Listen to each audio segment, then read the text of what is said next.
आज के इस वीडियो के द्वारा हम ये सीखने वाले हैं कि एमसीबी, आरसीसीबी और जो आरसीबीओ होती है, इन तीनों के बीच में डिफरेंस क्या क्या होती है। दोस्तों, ये वीडियो आप लोगों के लिए बहुत ही महत्वपूर्ण होने वाली है, क्योंकि बहुत सारे लोग अभी तक ये नहीं जानते हैं कि जो आरसीबीओ होती है वो आरसीसीबी नहीं होता। यानी कि आरसीबीओ और आरसीसीबी ये दोनों के दोनों बहुत ही डिफरेंट प्रोडक्ट हैं।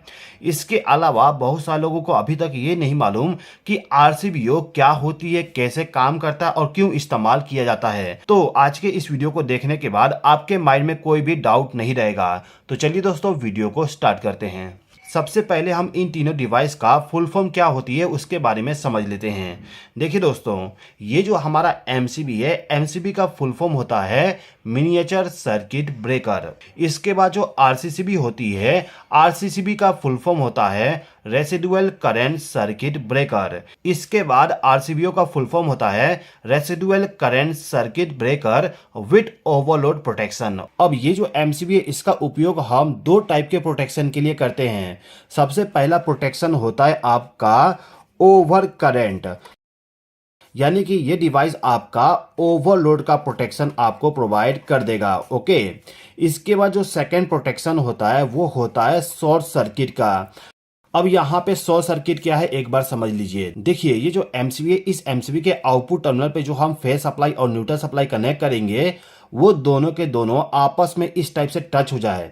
यानी कि आपका जो फेज सप्लाई है और जो न्यूट्रल सप्लाई है, इससे जो पावर सप्लाई जाएगा, अब ये जो दोनों पावर सप्लाई वो आपस में एक साथ यहाँ पे टच हो जाए, तो इसको हम कहेंगे शॉर्ट सर्किट।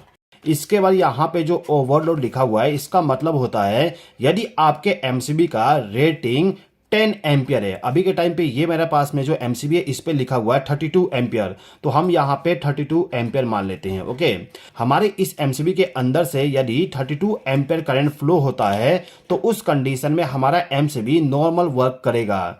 लेकिन यदि आप इस एमसीबी में से ज्यादा करंट फ्लो करवाते हो, मान लीजिए कि आपने इस एमसीबी के साथ में एक मोटर को कनेक्ट कर दिए, यहाँ पे मैं मोटर को पावर सप्लाई प्रोवाइड कर देता हूँ।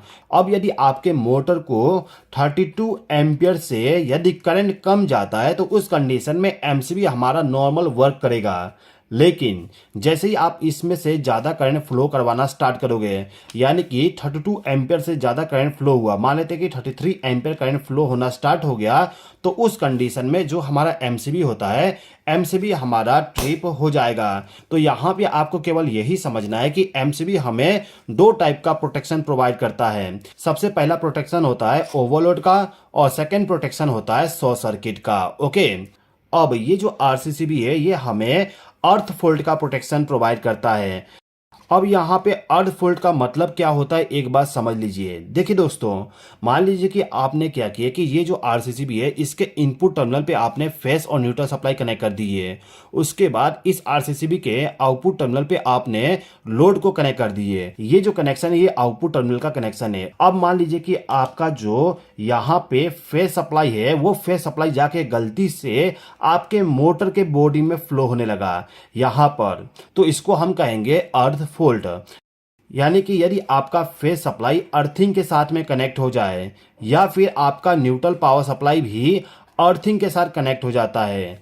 इसके अलावा यदि आपका फेज सप्लाई किसी भी ऐसे जगह कनेक्ट हो जाता है जिसके द्वारा आपका जो फेज सप्लाई का करंट है, वो करंट फ्लो होना स्टार्ट हो जाए, तो उस कंडीशन को हम कहेंगे अर्थ फॉल्ट।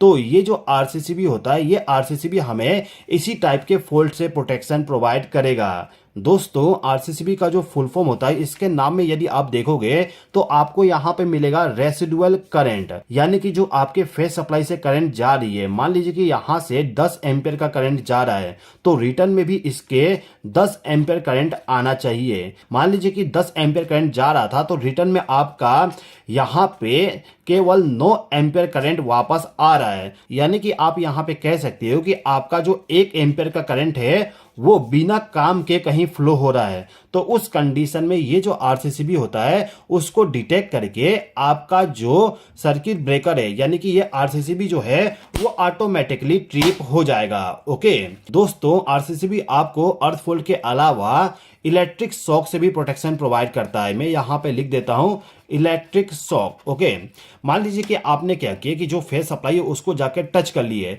यानी कि क्या हुआ, आपका जो फेस सप्लाई है उससे करंट आपके बॉडी में फ्लो हुआ। यदि आपके बॉडी से करंट फ्लो होगा तो रिटर्न में उतना करंट वापस जा नहीं पाएगा, क्योंकि जो हमारे बॉडी से करंट फ्लो होगा वो डायरेक्टली ग्राउंड हो जाएगा, रिटर्न में यहां से नहीं जाएगा। तो उस कंडीशन में भी हमारा जो आरसीसीबी होता है, आरसीसीबी हमें प्रोटेक्शन प्रोवाइड करता है। तो यहां पे आपने आरसीसीबी के बारे में भी समझ लिए। अब हम बात कर लेते हैं आरसीबीओ के बारे में। तो ये जो आरसीबीओ ये हमें 3 टाइप का प्रोटेक्शन प्रोवाइड करता है। सबसे पहला प्रोटेक्शन होता है आपका ओवरलोड का। इसके बाद सेकंड प्रोटेक्शन होता है आपका शॉर्ट सर्किट का। इसके बाद थर्ड प्रोटेक्शन आपको मिल जाता है अर्थ फॉल्ट का। यानी कि आप यहाँ पे कह सकते हो कि जो आपका एमसीबी होता है वो एमसीबी जो आपका प्रोटेक्शन प्रोवाइड करे, इसके बाद जो आपका आरसीसीबी होता है ये जो आपको प्रोटेक्शन प्रोवाइड करेगा, इन दोनों को यदि आप जोड़ देते हो, यानी कि एमसीबी प्लस आरसीसीबी यदि आप कर दोगे तो आपके सामने आ जाएगा आरसीबीओ। यानी कि आरसीबीओ के द्वारा आपको एमसीबी का प्रोटेक्शन और आरसीसीबी का भी प्रोटेक्शन मिल जाता है। अब ये जो तीनों डिवाइस है इनका जो सिंबल है, सिंबल किस प्रकार से बनाया जाता है इसको हम एक बार समझ लेते हैं। तो जो एमसीबी होती है उसका सिंबल कुछ इस प्रकार से बनाया जाता है। तो ये जो सिंबल आप देख रहे हो, इस सिंबल को हम कहते हैं एमसीबी का सिंबल। अब इस सिंबल का मतलब क्या है समझिए। देखिए यहां पर जो ये वाला आप पार्ट देख रहे हो इसको हम कहते हैं ओवरलोड का प्रोटेक्शन। ओके, यदि आपको किसी भी सिंबल में ये वाला सिंबल मिल जाए तो उसको आप समझ लीजिए कि वो जो आपका सिंबल है उसमें आपको ओवरलोड का प्रोटेक्शन मिल रहा है। इसके बाद ये जो आप देख रहे हो इसको हम कहते हैं शॉर्ट सर्किट। यानी कि ये सिंबल हमें डिनोट करता है कि आपका जो ब्रेकर है उसमें आपको शॉर्ट सर्किट का भी प्रोटेक्शन मिल रहा है। इसके बाद ये जो आप सिंबल देख रहे हो इसको आप स्विच कह सकते हो। यानी कि ये जो आपका ब्रेकर है इसको चालू और बंद करने का ऑप्शन दिया गया है। ओके दोस्तों, तो ये हो गया हमारा एमसीबी का सिंबल। अब ये जो आरसीसीबी है इसमें आप देखोगे यहां पर सिंबल बनाया गया है। तो यदि आप इस टाइप का सिंबल कहीं पे देखते हो तो इसको आप समझ लीजिएगा कि ये सिंबल हमारा आरसीसीबी का है। ओके, अब ये जो आरसीबी है इसका सिंबल आप यहाँ पे देख सकते हो। ये जो आरसीबी होता है इसका सिंबल आपका जो आरसीसीबी है और जो आपका एमसीबी है इन दोनों को मिला के सिंबल बनाया जाता है। यानी कि आप यहाँ पे कह सकते हो कि आपको एक आरसीसीबी बनाना होगा और उसी के साथ में एमसीबी का सिंबल बनाना होगा। तो मैं यहाँ पे जल्दी से एक सिंबल बना देता हूँ आप लोगों के लिए। तो ये हमारा आरसीबीओ का सिंबल है। अब इस सिंबल में आप देखोगे कि यहाँ पे एक आरसीसीबी का सिंबल बनाया गया है और यहाँ पर एक एमसीबी का सिंबल बनाया गया है। अब इन दोनों का जो प्रोटेक्शन होगा उसके द्वारा जो यहाँ पे जो स्विच है, यानी कि ये जो आपका स्विच है इसको डिस्कनेक्ट करने के लिए दोनों को कनेक्ट किया गया है। इस ब्रेकर का उपयोग करने पर अर्थ फॉल्ट हो जाए या फिर शॉर्ट सर्किट या ओवरलोड हो जाए, तीनों कंडीशन में आपका जो ये आरसीबीओ है ये आपको प्रोटेक्शन प्रोवाइड कर देगा। दोस्तों यहाँ पे मैं आपको एक चीज बताना भूल गया कि जो आरसीसीबी होता है इसको हम आरसीडी भी कहते हैं।